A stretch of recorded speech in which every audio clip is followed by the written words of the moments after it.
This is FIMI X8 Mini, and today I'll show how you can manage and use the maintenance mode on this drone.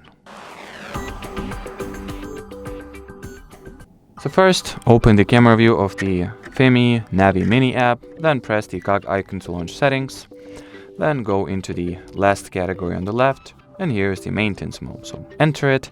Now we can monitor the drone body sensor in real time, so those are the values you can, check, see, and do whatever you see fit with them. You can check the IMO state as well to see if we should recalibrate it perhaps, but I'm certain to some extent that my IMO app is in perfectly normal state, so I will not need to recalibrate it. Then you can also check the gimbal sensor parameters as well. You can also go into the flight log and see the list of your flights and maybe check some useful data about your flights over here if needed. And as you can see, that will be it. So thanks for watching and bye bye.